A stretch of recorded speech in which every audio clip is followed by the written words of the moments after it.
우리 아이가 책상 앞에만 앉으면 집중을 하지 못하고 계속해서 딴짓을 한다거나 다 핑계로 들리시죠? 핑계가 아닙니다.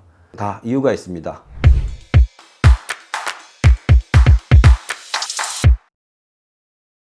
네, 안녕하십니까. 설명한의원 대표원장 안지명입니다. 곧 중요한 시험이 있는데 우리 아이가 자꾸 멍을 때린다, 집중을 하지 못한다, 다 핑계로 들리시죠? 자율신경계의 이 불균형이 우리 아이의 이 뇌기능에 영향을 미쳐서 우리 아이가 집중하지 못하고 멍 때리게 만들게 되는 것입니다. 바로 브레인포그라는 증상이 있는데요. 브레인포그라고 하는 말은 말 그대로 뇌에 안개가 낀 것처럼 아무 생각이 나질 않고 멍해지는 그런 증상들을 이야기하고 정식 병명은 아닙니다. 그런데 워낙 요즘 사람들이 이 브레인포그를 많이 겪고 있기 때문에 많이 사용되고 있는 이름이라고 생각하시면 됩니다. 브레인포그라고 하면 뇌 기능이 활발하게 이루어지지 않는 것이라고 생각하시면 됩니다. 그러면 내가 이 뇌가 움직이지 않는 걸 어떻게 할 수 있냐? 뇌파 치료를 해야 되나? 뇌 영양제를 먹어야 되나? 그게 아니라 우리 몸은 유기체입니다. 이렇게 모든 것이 다 연결되어 있고 여기에도 가장 중요하게 영향을 끼칠 수 있는 부분이 바로 자율신경계입니다. 자율신경계에서 이 신경들이 나오는 주 위치가 어디냐면 바로 뇌입니다. 이 뇌신경이 자율신경계랑 굉장히 밀접한 영향을 끼치고 있고 이 자율신경계는 뇌하고 직접적으로 연결이 많이 되어 있습니다. 그래서 평상시에 이 자율신경계 조절이 잘 되지 않는 사람은 뇌에 직접적인 영향을 줄 수 있게 되고 이것이 반복적으로 자꾸 작용이 일어났을 때 브레인포그라는 증상이 일어날 수 있게 되는 겁니다. 그래서 지금 우리 아이가 브레인포그로 인해서 집중을 하지 못하고 학업 성적이 계속 떨어지고 있다면 다른 방법을 찾는 것이 아니라 자율신경계를 조절해 줄 수 있는 방법들을 한번 찾아보는 게 좋다라고 제안을 해드리는 겁니다. 그러면 자율신경계를 어떻게 조절할 수 있냐? 일단 자율신경계는 교감신경과 부교감신경의 균형을 잘 맞춰주는 것이 가장 중요합니다. 그런데 공부하는 학생들이 가장 균형이 안 맞아질 수 있는 환경에 처해져 있는 게 공부라는 것이 생각보다 힘들기 때문에 그리고 스트레스도 많이 받고 경쟁해야 되고 요즘은 워낙에 또 경쟁이 심화되어 있으니까 교감신경이 그냥 항진된다고 보시면 됩니다.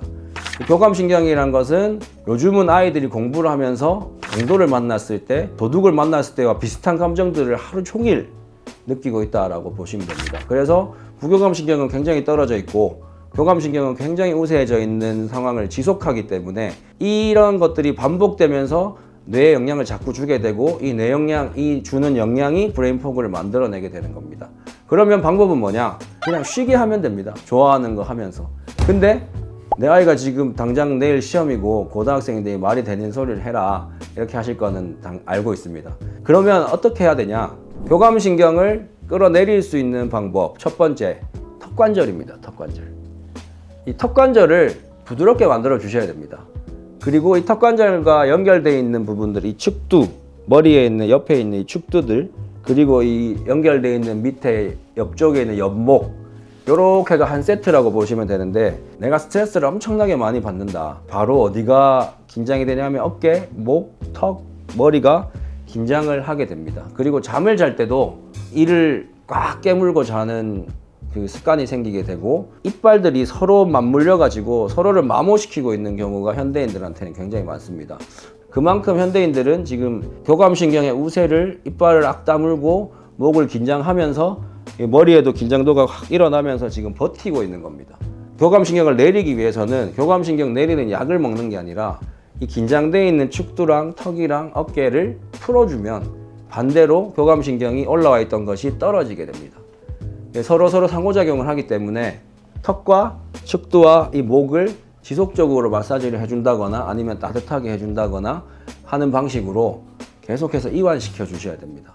그렇다고 목을 막 과도하게 꺾고 막 소리를 뚜둑뚜둑 내고 하는 거는 오히려 목에 인대나 근육에 안 좋다는 영향이 있기 때문에 그건 최대한 안 하시는 것이 좋고 애들은 항상 공부를 하고 있기 때문에 이런 식의 자세를 하고 있습니다. 턱은 내려가 있고 어깨는 굽어져 있고 등도 굽어져 있는 이런 자세로 공부를 하기 때문에 반대로 앉아서 이렇게 팔을 펴주고 턱을 뒤로 들고 등을 쭉 뒤로 제치는 이 자세를 시간 날 때마다 계속 해주는 것이 굉장히 중요합니다. 일단 목이 풀리고 등이 풀리게 됩니다. 그리고는 이 턱은 지속적으로 마사지를 자꾸 해주셔야 됩니다. 여기를 내가 이를 악 다물고 있구나라는 걸 일단 인지하고 순간순간 내가 이를 꽉 깨물 것 같은 느낌이 들 때는 한 번씩 자꾸 풀어주는 연습을 하셔야 되고, 공부를 한 1시간 했다 하면은 일어서서 아까 자세를 한번 하고 턱 마사지를 한번 해라, 이런 걸 알려주시면 이게 그냥 몸을 풀어주는 게 아니라 교감신경 항진되어 있는 것을 끌어내릴 수 있는 방법이 된다. 그리고 턱 마사지만 하는 것이 아니라 이 축두 마사지, 축두를 이렇게 누르다 보면은 뭔가가 뚜둑뚜둑 하는 데가 있어요. 이렇게 만져보시면은 그런 데들이 이게 뭉쳐 있는 데입니다. 그러면 그런 데를 계속 뚜둑뚜둑 소리를 내면서 자꾸 마사지를 해주는 게 축두를 굉장히 편안하게 만들어주고, 그것 또한 다시 교감신경을 떨어뜨려 줄 수 있는 방법이 될 수 있다. 굉장히 중요한 팁이니까 일단 알아두셔야 되고, 두 번째는 눈피로입니다. 눈피로. 사실은 원래는 넓은 공간에 자연에서 멀리 보도록 만들어져 있는 구조물입니다. 근데 학생들이 짧은 시간에 계속 책을 이렇게 집중해서 보는 거는 눈에 굉장히 피로도를 많이 쌓아주고 원래 눈이 만들어진 그 목표에 맞지 않는 일들을 자꾸 하는 겁니다. 근데 이 눈은 바로 뇌랑 연결이 되어 있습니다. 그래서 눈 피로도가 지속적으로 계속 일어나게 되면 뇌는 피로도를 바로 연결해서 받게 됩니다. 그렇기 때문에 내가 브레인 포그가 생겼고 집중력이 굉장히 떨어진다는 얘기를 아이들이 할 때는 공부하기에 시간이 좀 부족하겠지만 한 번씩은 밖에 나가서 바람도 좀 쐬고 멀리 보는 시간을 한번 갖도록 만들어 주셔야 됩니다. 이게 카메라 렌즈랑 똑같아서 내 짧은 이 초점의 거리를 지속적으로 보는 거는 엄청나게 피로를 주지만 넓어져 있는 환경에서 멀리 쳐다보는 거는 또 다른 초점을 맞추기 때문에 눈 피로도가 많이 풀리게 됩니다. 그래서 꼭 바쁘더라도 하루에 뭐 작은 시간 조금씩은 산책을 하면서 멀리 보는 거를 하도록 만들어 주는 게 오히려 학습 효율을 훨씬 더 올릴 수 있다, 뇌 기능을 끌어올릴 수 있다는 걸 아시고, 또 모르셨을 수 있는 거는 이 눈을 지배하는 근육들이 굉장히 많은데 그 중에서 이 이마를 이렇게 자꾸 풀어주는 것도 눈 피로에 굉장히 많은 영향을 주게 됩니다. 그래서 이마를 눌러보면 생각보다 아픈 사람들이 굉장히 많아요. 여기가 계속해서 긴장을 하고 있다는 의미입니다. 부교감 신경은 언제 가장 많이 활성화되는 신경이냐면 내가 쉬고 잘 때 나오는 신경입니다. 근데 아까 뭐 말씀드렸던 것처럼 애를 계속 쉬게 하고 계속 자게 할 수는 없으니까 그럼 어떤 방법을 통해서 부교감 신경을 끌어올릴 수가 있을까? 부교감 신경은 목과 꼬리뼈에서 나옵니다. 그렇기 때문에 꼬리뼈를 원활하게 혈액순환을 많이 시켜주는 거, 골반 쪽에 혈액순환을 많이 시켜주는 게 좋습니다. 그러면 이 꼬리뼈에서 부교감 신경이 나오는 게 활발해지면서 부교감 신경이 올라가고 내 몸은 치유의 상태로 들어가게 됩니다. 그러면 꼬리뼈를 활발하게 만들어줄 수 있는 방법이 뭘까요? 일어서야 됩니다.